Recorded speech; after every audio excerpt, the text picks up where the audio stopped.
All right, what's up, YouTube? Variety is the spice of life. I'm sure you've probably heard this saying in the past or in your life. And I think variety is also the spice for training, or it is a great thing to have in your training. A lot of people think, oh, yeah, you just do the squat, bench, deadlift, just do that over and over and over again. And sure, if you're starting out doing the same boring, mundane things over and over and over, you can see great results. And you can probably see it.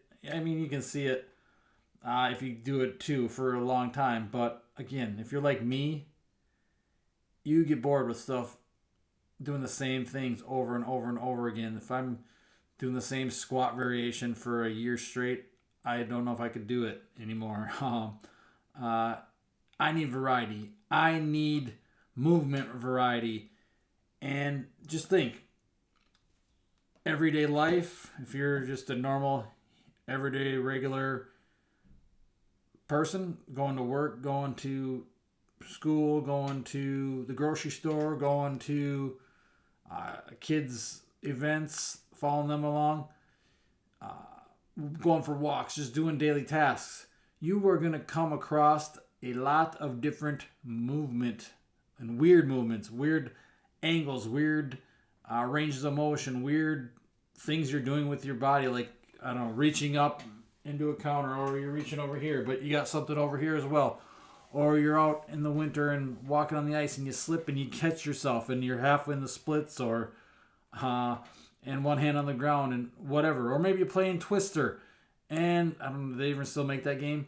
You got to bend and whatever, rotate and do all these things. Or you're playing around with the kids and you're stuck in some weird position and you don't know if you can do it. But then again, there's the athletes. If you're an athlete, think of all the weird positions you get put in athletics.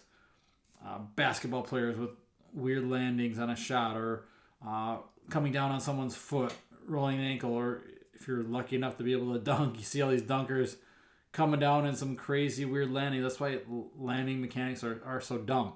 But like when you're training, you just drop it down and landing perfectly. Not gymnasts. Or gymnasts, look at all the crazy positions they get in. Baseball players with the arm angles and different angles you're throwing, fielding, ground balls. Football players getting tripped up, catching yourself on the ground, jumping up, catching the ball, whatever it is. Throughout sports, throughout life, you get put into a lot of times it's awkward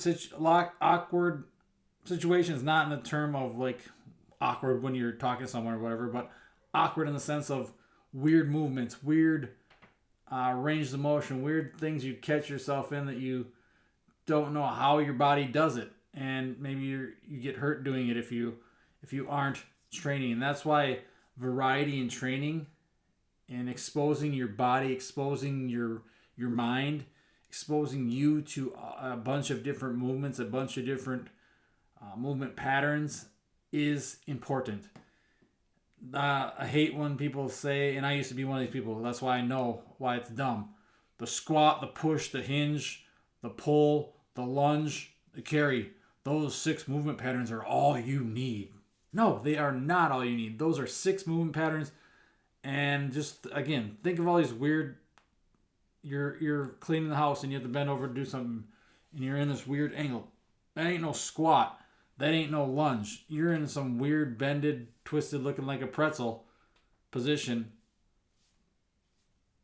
We need to train our bodies in more than just those 6 movement patterns.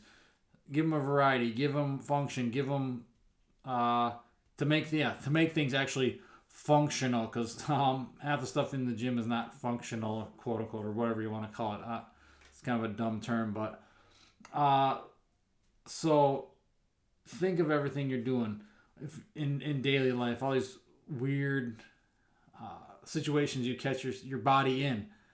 And that's why variety is so important, I think, to training. Whether it's adding just a different variation of a squat, maybe it's a back squat where you're one week where you got on your back and you just lift for strength, but then you got your Zercher squats where it's more, if you've ever seen a Zercher where you have the bar in your elbows and your back's a little bit more rounded, because think of life. your back is going to be rounded a lot, and bending the spine is totally fine. Again, meet yourself where you're at, progress yourself, but putting yourself in different ranges of motion, challenging the extremes of where you're currently at. Maybe right now you can barely do the splits, but if you do it long enough, you're getting farther and farther, and you're taking your groin, your hips into different ranges of motion through mobility work, through the actual lifting and training, through sprinting and jumping, crawling, getting on the floor, exposing your shoulders. Man, just think of all the things your shoulders are supposed to do. It can go full range of motion around and round, or across, or under, or whatever it is. We need to expose ourselves in training to all these different ranges, these different exercises, these different loads, different tensions, different extremes, fast, slow, tempos, those types of things.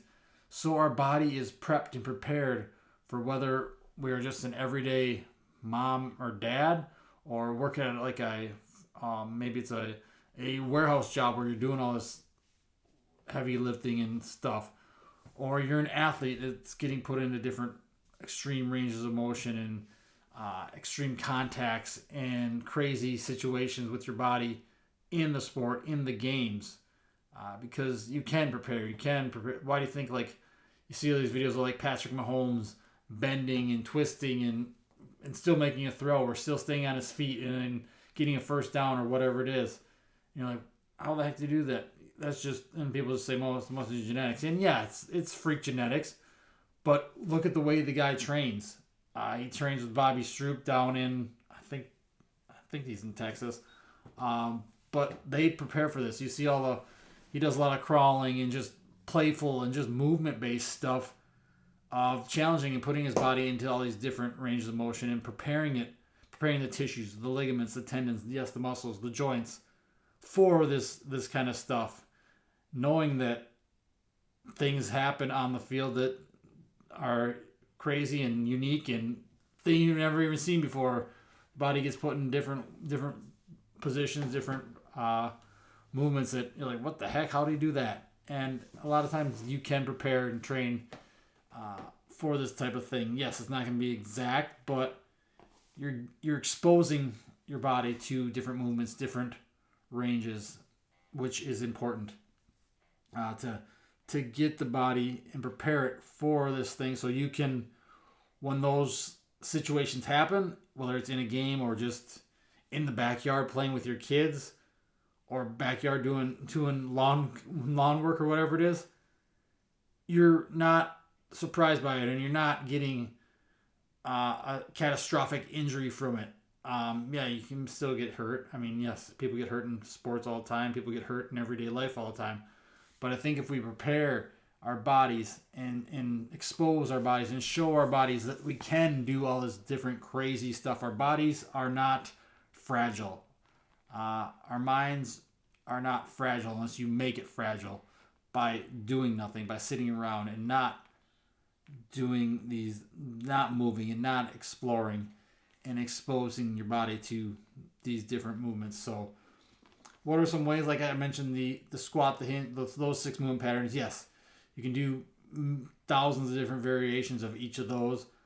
Then you get into the sprinting, the crawling, the rolling, all these athletic movements, hopping and skipping, hanging, climbing.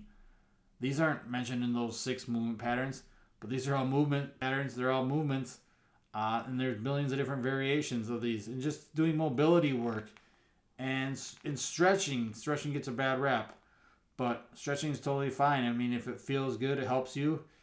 Whatever works for you, but expose your body to different movements. Maybe it's iso holds. One I like to do, because my hips are not very, very mobile. Working on one of my goals is to be able to do the splits, and I'm a long way from it. Just like one of my goals is to do cartwheels, and again, exposing myself in flips and rolls, and doing these different things, exposing yourself, because you never know when you're gonna.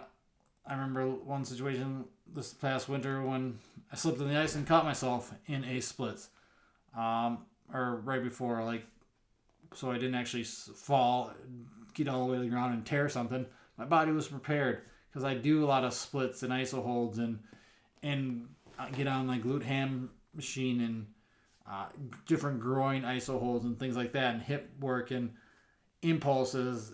And it's just getting a lot of different stuff in your training can have a good purpose if you're using it for the right situations, the right reasoning, not just doing it to, look at all this weird stuff I did. Have a purpose, have an end goal in mind, and train it, work it, explore, and a lot of it is play. That's the best way to move, is just play games.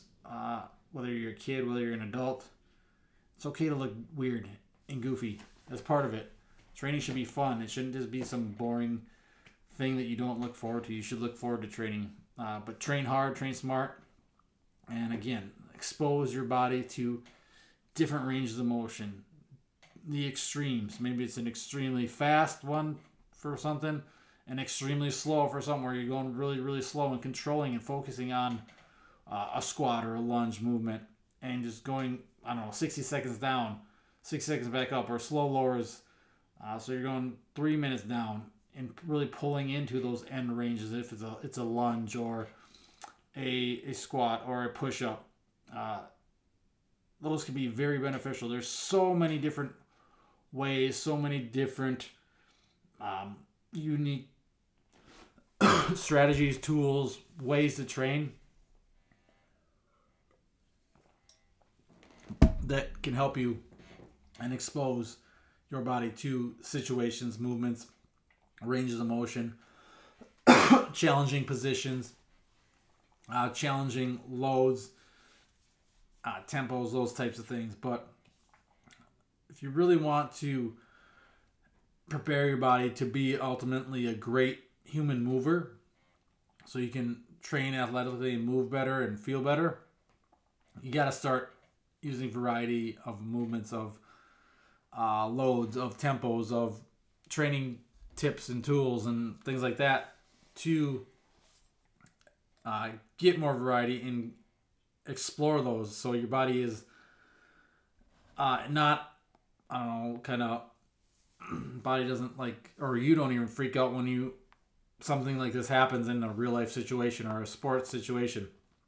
You've done it before or something similar, so your body's prepared and ready for it. And I think that can be a huge key, and that's personally why I think variety is great. Variety of movements, variety of ranges of motion, variety of different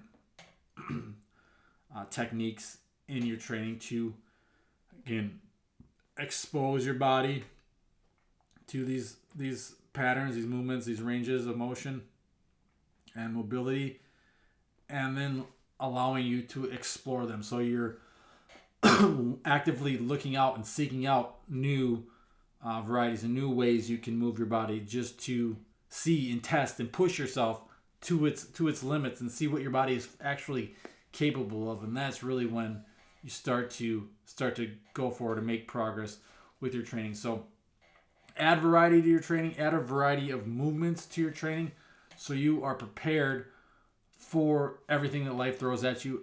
If you're just a regular Joe or Jill or a woman or man, whatever, or a regular, or just, you're an athlete, a youth athlete, a college athlete, a high school pro, whatever. Expose yourself, expose your body, so not only just your body is ready for it, but your mind is ready. Once you see you can do something, you're like, oh, that's no problem. I can come down in a weird, awkward landing after shooting a jump shot. No problem. I'm good. Those types of things. So that's what I have for you today, guys. Hopefully that helps. If you have any questions, reach out. Drop some comments below. Hopefully you enjoyed it. Hopefully you take something from it.